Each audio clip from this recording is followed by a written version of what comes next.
But Minneapolis, if you look at a lot of the programs, the Indian Health Board, the American Indian OIC training facility, or the Indian Health Board, which is the first urban Indian clinic, Upper Midwest and the north side, the first American Indian Center. There was sort of Heart of the Earth Survival School, which was an early alternative American Indian school. These were all organizations and efforts in response to basically basic needs. And so what I've often think about now is how do we move from really a basic need infrastructure, which has really turned itself into more of a social service infrastructure, really rooted in poverty and need, to now how do you create a self-determination infrastructure that sets itself on assets and on the strength of Indian people. And I think that is the real challenge that we have in this community right now, is we're living on a 1960-70 legacy. As I like to say, we're driving a Ford Pinto on the superhighway. So how do we do that? And how do we create a modern 21st century infrastructure that's rooted in indigenous values, that takes this history into mind? Because on one hand, what I always tell people is our interest is not simply white picket fences and apple pie. That's not what creating a self-determined Indian person looks like to me, is that they're simply fully functional capitalists in the United States.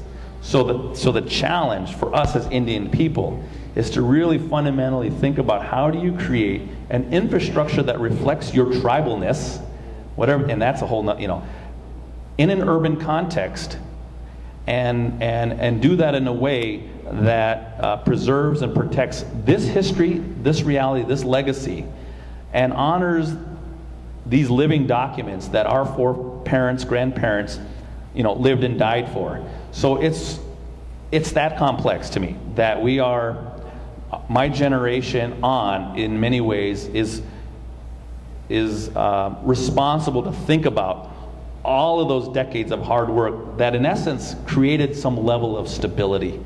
So now how do you move from some level of stability to now more to succeeding, to thriving, not just simply surviving? So, it's interesting. This is where I'm not going to follow that script. Because as you were talking, one of the things that reminded me of is you talked about, again, kind of the historical moment that the AIM movement had, and then parallel to that were a number of people who were organizing both organizations, as you said, going into professional organizations and using kind of an infiltration strategy. And this is what's interesting to me, is it's much like what's happening now, where we have an Occupy, which is a way left flank, I would call, pushing the rest of us to think about what is possible. And again, as I'm looking up here, it's making me think about how the Dakota uprising of 1862 forced a number of issues. And again, I'm just wondering how we take this moment in time to think about both not only what's come before, but what do we have laterally to work with people's attention to inequities, to economic prosperity, and to what it really means, again, to have, for us all to rediscover what it means to be part of a pluralistic society, to be American, whatever that is. Something to think about, I don't know. Was there a question in there? I don't. There's no question there, I'm sorry. No, so I think that's why in many ways Indian people are by and large some of the most misunderstood folks, because it goes back to my point about John Stossel, this idea, haven't we taken care of them long enough? Why can't they just simply, be good Americans, or whatever that may be? And right now, we just added another, in California this year, there was another tribe that was put on federal recognition. So today we have 566 federally recognized tribes in the United States. And Dr. Wilkins just recently wrote an article in Indian Country Today that basically said, ironically, while we're adding, in essence, more tribes to the federal recognition rolls, we have state-recognized tribes that haven't been, but we now just added another. So we're at our all-time high again of 566, and that we're actually disenrolling more Indians at a rate that's quite challenging. So what's happened, disenrollment is a really intriguing thing, because the issue of sovereignty and nationhood, what's getting misinterpreted in many ways is that somehow tribal nationhood means tribal government, not the people. And what's interesting in the argument that he makes, or at least presents, is that you can't, without really doing something like treason or something, you can't, once you're born here and you're a U.S. citizen, you can't just lose it. The federal government can't just say, oh, we don't really like you, you're disenrolled. Well, that's happening in Indian country right now. And there are a number of reasons for it. But if you start to really sort of look at it, like for example, in maybe places like California where you have really small tribes, you have large gaming and this issue, that's the imbalance that we have to, as Indian people, be very careful of, that we're in many ways almost adopting a colonial conquering mentality where the resources are what's important, meaning primarily, financial resources, and if you get in my way or you disagree with me, hence we're going to just take it back, or we're just going to and if there's anybody who should know that, it's Indian people. We've experienced this idea of, oh, well, you don't like it? Well, just take it, or this whole, so I think there's this interesting situation happening right now in Indian country that we're all wrestling with. And I won't get into all it's the issue of enrollment, the issue of blood quantum. I won't get into all this, but we're basically in many ways we're pedigreed people. If you don't know, I have papers that tell me how much Indian I am, and I am 1/2 on my papers. It says literally 1/2, and my children, I married a Korean, 1/4, and if my kids if they have kids that are not Navajo, they're done. So what's happening now is because tribes don't really cross-recognize tribes. And so, hence this sort of layer of complexity. So what does that got to do with the Twin Cities? Well, because you've got Indian children right now who are 4 or 5 different tribes.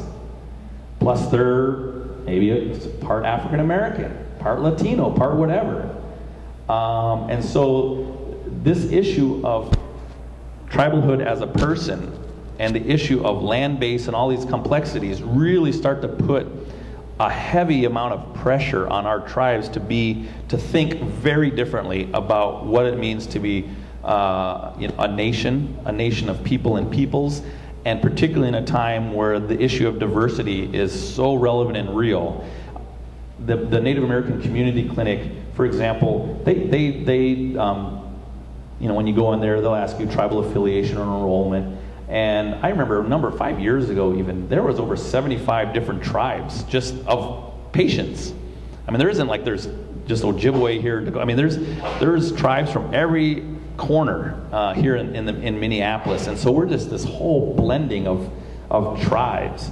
And then you put on that, all the other groups that work. So it's getting very interesting. So I remember when I first moved here and I worked at Heart of the Earth School, and I was this young guy, and I grew up coming off the res, and so I know where. So I asked these little kids, like, so where are you from? And they'd be like, or what tribe are you? And they'll just say, oh, Chippewa. Well, what band or what And they couldn't really, and they'd say, oh, Little Earth, or I'm like, oh, that's not your tribe, or what's your clan, and so right away, these were brown little kids, browner than me, but already there was this sort of losing of that in an urban context, and so the idea of being connected to a land base that was tribal already was happening, in the 70s, 80s, and so that's another huge issue, is just even our geographic identity. So one of the things we worked on here is really thinking about how do you create an urban American Indian geographic identity. So hence why NACDI took on this project of creating an American Indian cultural corridor. In this, from the light rail station east on Franklin Cedar to about 11th, which is where Maria's Cafe and the bakery, that half-mile strip, Indian organizations, Indian people, collectively are the largest landowner in this effort, in this area.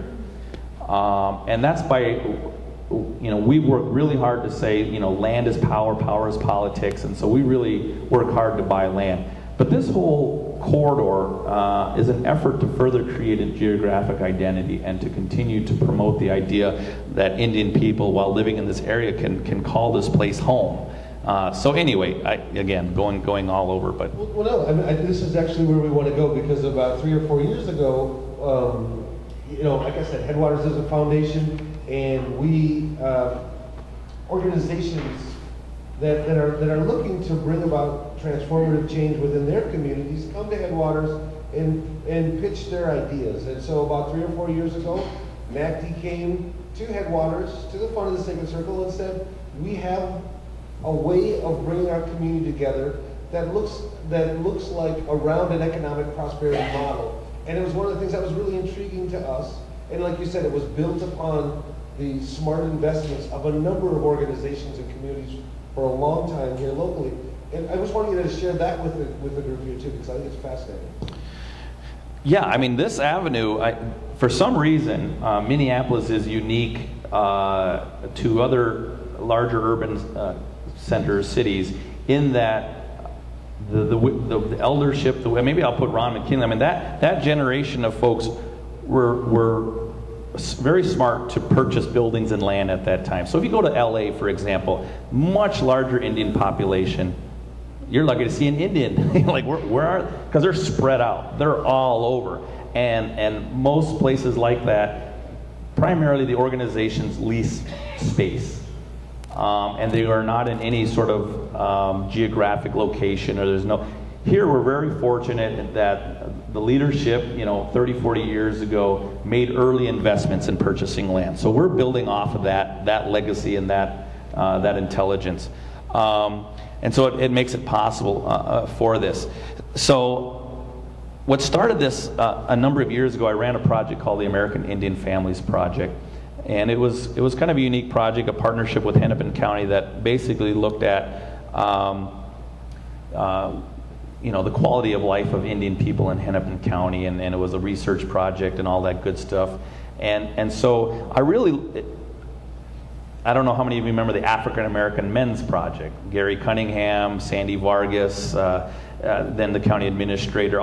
They had created this project called the African American Men's Project. It was a project looking primarily at African American men 18 to 35, and it was really looking at all of these sort of indicators of how low this, how high this, and they had all these numbers that basically said this is a very needed segment of the population. Well, at that time I was co-chairing a group called MUD, and the Indians said, shoot, we can beat those numbers. And so yeah, it was like this race to who can promote the woe is us story faster.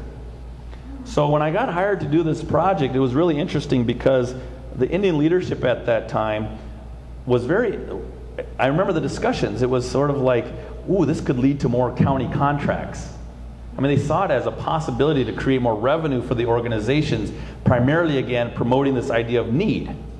And so they right away put me and a gentleman by the name of Tony looking out and said, you two go to the county, and you talk to Commissioner McLaughlin and Gary and say, we want one of those projects too. Because the promise at that time, the African American Men's Project, was there was going to be money. So we wanted to get on the money train. Well, at that time, I was really struggling with this idea of, are we really, as a whole social service infrastructure, are we really doing what we were set out to do? And so I give a lot of credit to Hennepin County back then. What they did is they basically created an institutional bubble around me for about 3 to 4 years to just spend time in the community and to do a lot of listening. And then we also did some report generation. So we produced this one report. It was like census stuff, and everybody was rosy. Oh, nice, this is good data. We can use it in our grants.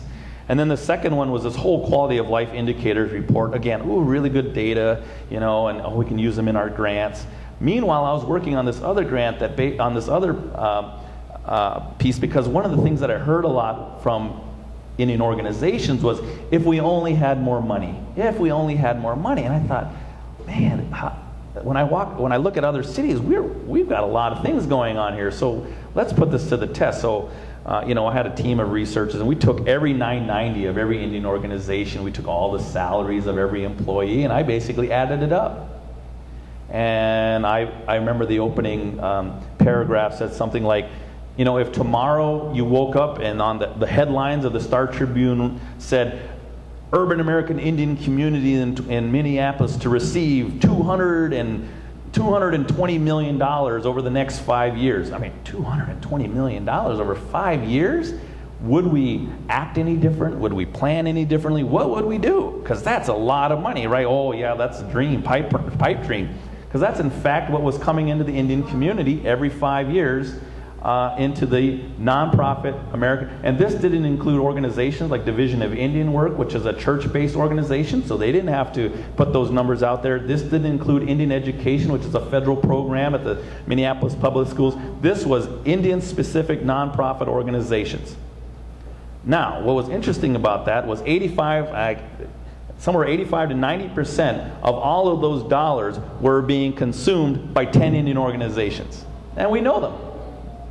They're my colleagues. American Indian OIC, Indian Center, Indian Health. Well, I can go down the list. But when you put that data up against the quality of life indicators, what you basically saw was you saw an increase in investment over the decades in Indian nonprofits. You saw it, not very much, but it was still an increase. You also saw an increase in the amount of nonprofit organizations go up, but you saw a flat line in the quality of life indicators. That in fact over 30 years, by and large, if you looked at, and there were a few anomalies, a few blips. One positive one was infant mortality. We really have come a long way in the community around infant mortality. But when you looked at incarceration, when you looked at employment, when you looked at a number of these quality of life, and a whole bunch of them, it pretty much was a flat line. It basically said, and this is, I remember this specifically, it said, from the moment you are conceived in Hennepin County to the moment you die as an Indian person in Hennepin County, by and large, there is no reprieve on that lifeline. In other words, it doesn't, so all of a sudden you turn 25, life gets better. Oh, 45, pretty much you are, again, compared to other groups, it's not a very good picture. And yet this amount of money, if you were to calculate it up, divide it up, the scary thing is you could give every Indian at or below the poverty line at that time pretty near a $50,000 check. So if you're a household of 4, I mean, that adds up real quick. So what it did was, and I throw myself on this because I'm very careful not to, it was an indictment on us. This became the moment where we said, we've got to be, the architects of our own destiny. We cannot now simply live off of a survival platform. How do we move to a thriving platform? So when we went out into the Indian community and started to really listen, what was very interesting was that we found a large disconnect between what Indian people wanted, average Indian Joe and Susie out there, to what Indian organizations were providing. As we dug a little further, we found that by and large, Indian organizations were reacting to funders and not to community. So what happened was, very quickly, Indian organizations became the mouthpiece for Indian people. And Indian organizations articulated not so much what the community wanted, they articulated what they knew the funders wanted to hear. And the funders wanted to fund, again, things around need, etc. So then we started this whole process about, well, let's move from the conversation of what do you need to what do you want. Folks, if you ask folks that question, be prepared for an entirely different answer.